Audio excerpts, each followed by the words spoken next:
Assalamualaikum teman-teman, sudah nggak sabar ya mau lihat pertempuran Sultan Muhammad Al-Fatih? Oke deh, tanpa basa-basi lagi, ini dia part yang kedua.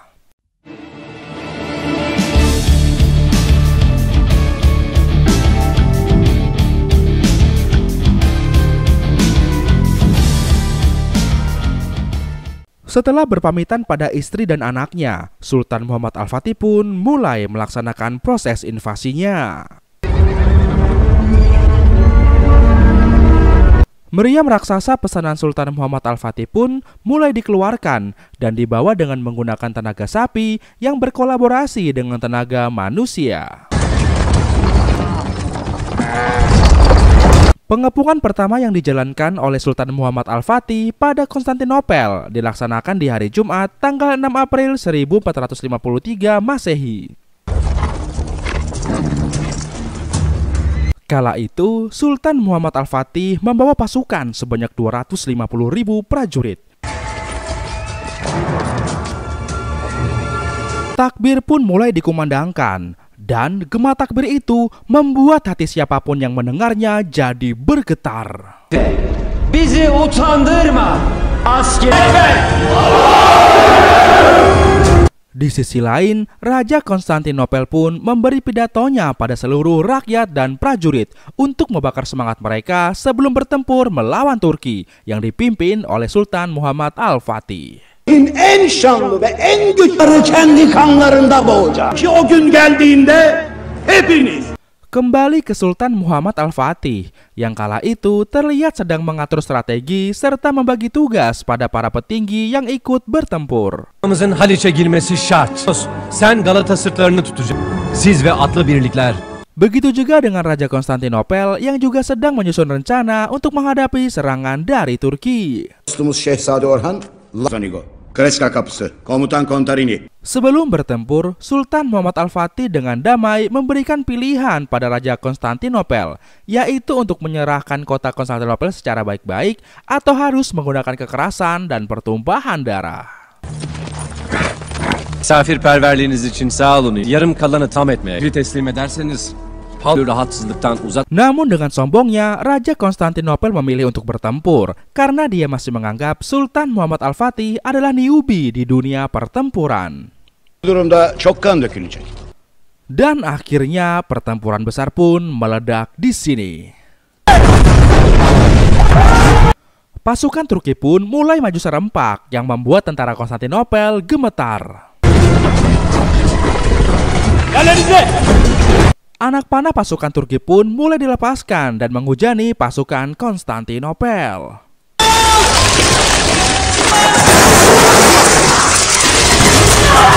Setelahnya pasukan Turki pun berlari menyerbu benteng Konstantinopel yang dikenal sangat kokoh.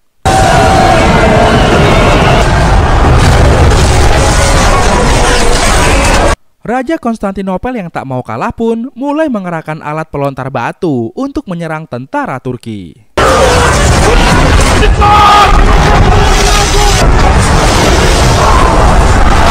Melihat itu, akhirnya dengan bangga, Sultan Muhammad Al-Fatih memerintahkan untuk mengerahkan meriam basilika. Ya, meriam basilika adalah meriam raksasa yang belum pernah ada dalam sejarah. Şahit ol. Dan benar saja, hanya dengan satu kali tembakan meriam tersebut mampu menjebol dan membuat celah di tembok Konstantinopel yang kala itu terkenal sangat tebal dan belum pernah tergoyahkan. Namun sayangnya, meriam itu hanya bisa digunakan saat kondisinya sedang dingin. Dan akhirnya meriam itu hanya bisa digunakan untuk menembak sekitar 5 kali tembakan dalam satu hari. Alhasil, celah yang jebol pada tembok Konstantinopel pun bisa ditutup kembali oleh pasukan Konstantinopel.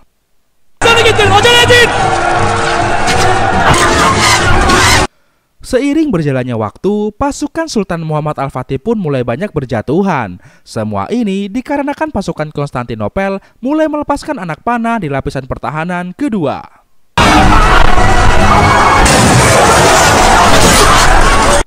Ditambah lagi dari atas benteng, pasukan Konstantinopel juga mulai melepaskan tembakan yang menyemburkan api.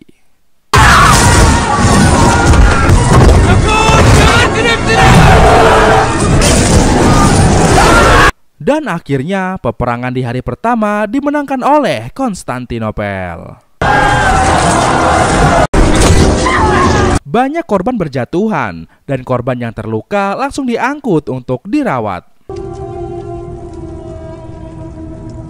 Sementara di pihak Konstantinopel, mereka merayakan kemenangan tersebut dengan berpesta sambil menari karena mereka sangat yakin bahwa benteng mereka sangat kuat dan mustahil ditembus oleh pasukan Sultan Muhammad Al-Fatih.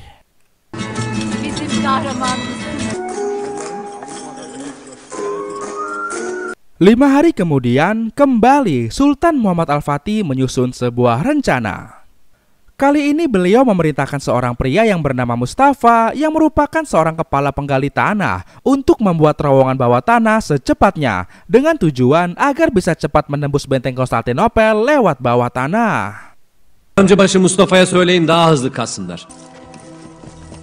Mendengar perintah yang turun langsung dari Sultan Muhammad Al-Fatih, Mustafa dan pasukannya pun segera melaksanakan perintah itu dan segera menggali tanah dengan secepat mungkin. Namun sayangnya ketika terowongan itu hampir selesai, tiba-tiba keberadaan mereka di bawah tanah diketahui oleh pasukan Konstantinopel. Çabuk koşun! Buradalar! Mustafa yang tidak mau perjuangan mereka sia-sia pun memutuskan untuk melakukan serangan terakhir. Çok yaklaştılar. Boşuna ölmüş olmayacağız. Sebelum melakukan serangan terakhir, Mustafa bersama pasukannya bersama-sama mengucapkan kalimat syahadat.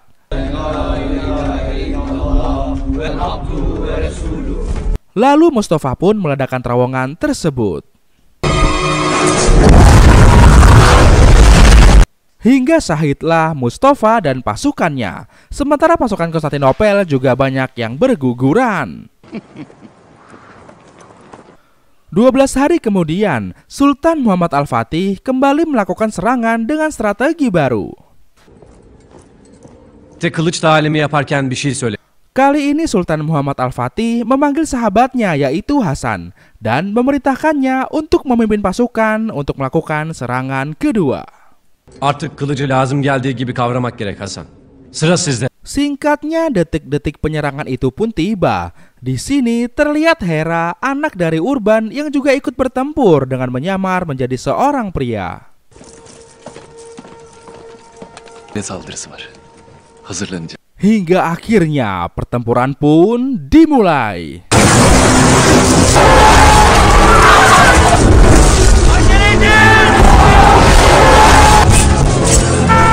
Seluruh pasukan Hasan pun mulai menyerang. Bahkan Hasan juga membawa beberapa menara berjalan sehingga membuat pertempuran ini semakin dahsyat. Namun tanpa diduga, di garis depan pasukan Konstantinopel ternyata ada Ksatria Giustiniani yang kala itu ditugaskan memimpin pasukan Konstantinopel. Dan berkat komando darinya, pasukan Konstantinopel pun mampu menghancurkan seluruh menara berjalan itu. Bahkan Hasan pun berhasil dibuat tumbang.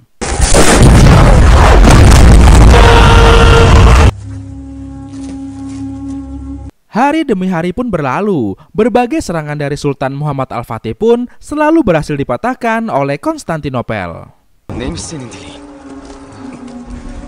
Yang lebih parah lagi, banyak korban dari pihak Sultan Muhammad Al-Fatih yang syahid berguguran. Dan itu tentu saja membuat Sultan Muhammad Al-Fatih menjadi mulai frustasi. Vekilliğimi yapan Hunyadi Yanos taraf ordularımızın karşı karşıya Alamamışsak hem Rumlar. Belum selesai dengan masalah itu, tiba-tiba datang 3 kapal pasukan bantuan dari Romawi yang berhasil masuk ke Konstantinopel untuk membantu pertahanan Konstantinopel. Batırın! Gemiyi durduramadınız! Dündür! Semua tekanan yang luar biasa ini pun berhasil membuat Sultan Muhammad Al-Fatih terkena mental. Bahkan sang sultan sampai mengurung diri berhari-hari di dalam tenda. Beliau juga sempat berpikir mungkin mimpinya saat bertemu kakek moyangnya hanyalah bunga tidur saja. Ya, semua ini disebabkan karena pada saat itu pikiran beliau benar-benar sedang buntu.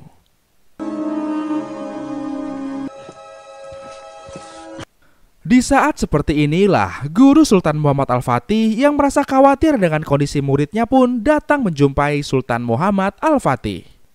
Hoş geldiniz Akşehir'im. Guru tersebut bernama Syekh Aksemseddin, atau bila dilafazkan dalam Arab menjadi Syekh Aksamsuddin, bukan Gus ya. Sultan Muhammad Al-Fatih pun terkejut melihat kedatangan gurunya itu. Akşehim. Sementara Syekh Syamsuddin yang melihat muridnya dalam kondisi buntu dengan penuh kasih sayang segera mencoba membangkitkan semangat muridnya itu. Sabır, insanın ikinci olduğu gibi ordunda sevinçten bayram ediyor. Di sini Syekh Syamsuddin berkata bahwa dia bermimpi bertemu dengan Abu Ayyub, yaitu seorang syuhada, yang mana dalam mimpi itu Abu Ayyub menunjukkan letak makamnya yang selama ini tidak diketahui. Ebu Eyyub Ensari Hazretleri, Mehmet'e göster. Syekh Syamsuddin pun mengajak Sultan Muhammad Al-Fatih untuk membuktikan mimpinya itu dengan pergi ke tempat yang dimaksudkan di dalam mimpi itu.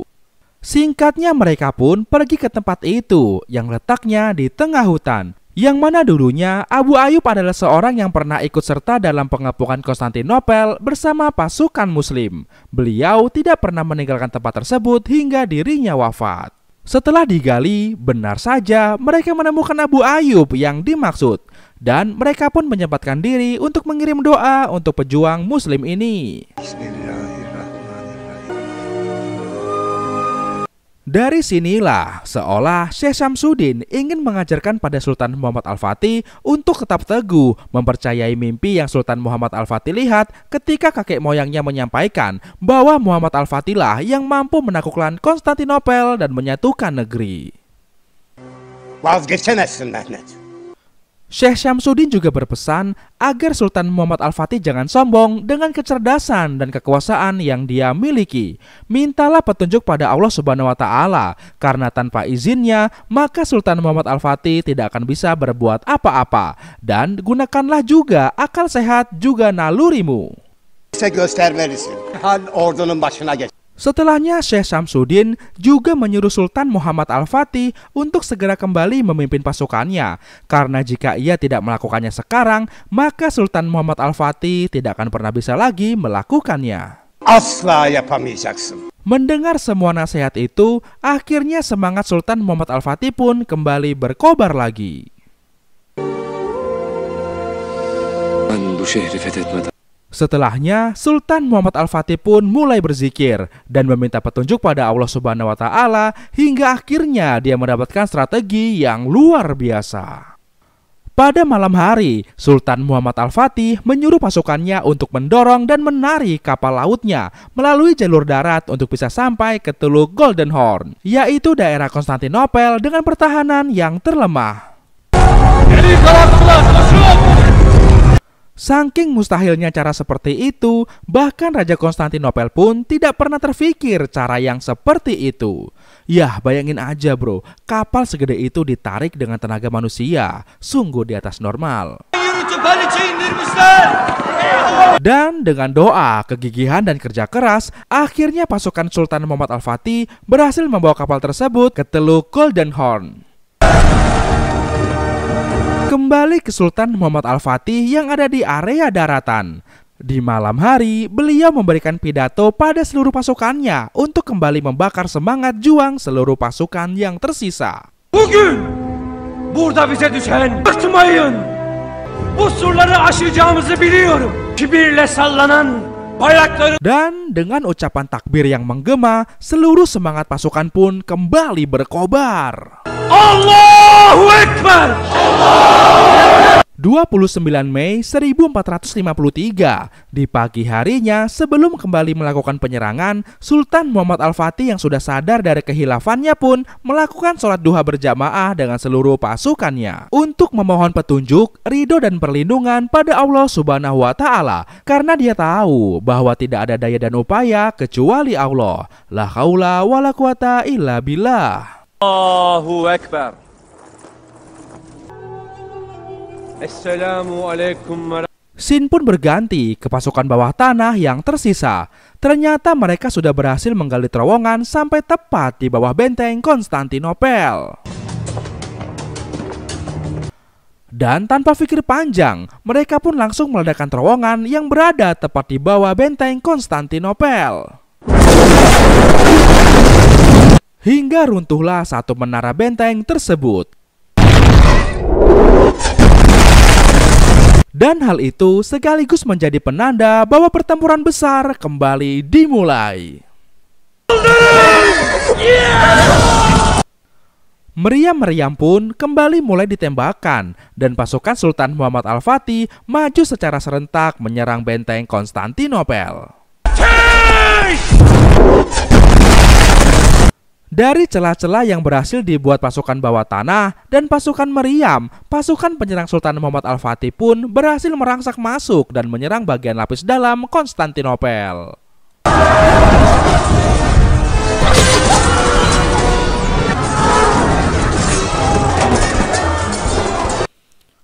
Hal itu pun kontan saja membuat para penduduk yang kemarin berpesta pora menjadi ketar-ketir dan lari terbirit-birit berlindung masuk dalam gereja. Di tengah pertempuran, akhirnya Hasan berhasil masuk dan bertemu dengan Giustiniani. Dan untuk menentukan siapa yang terkuat, akhirnya mereka berdua pun berbaku hantam.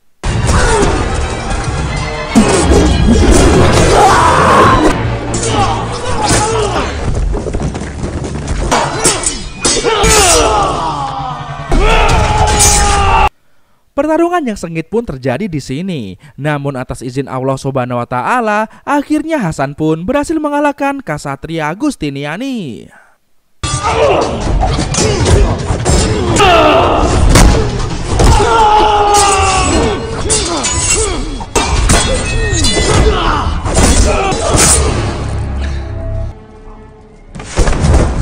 Di sisi lain, Raja Konstantinopel terlihat sedang bersama Adipati Notaras. Di sini, Notaras meminta sang raja untuk segera melarikan diri dari Konstantinopel. Namun sang raja menolak demi menjaga kehormatannya dan dia memilih untuk ikut bertempur sampai titik darah penghabisan. Walaupun pada akhirnya sang raja juga gugur di medan tempur.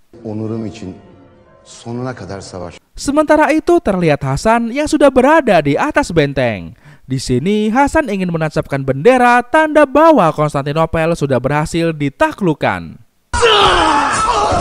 Namun pasukan pemanah Konstantinopel tidak membiarkannya begitu saja dan terus menghujani Hasan dengan anak panah. Namun dengan heroiknya, Hasan terus berusaha sekuat tenaga menancapkan bendera itu sampai akhirnya bendera itu pun berkibar. Dan dengan ini Ottoman pun berhasil menang.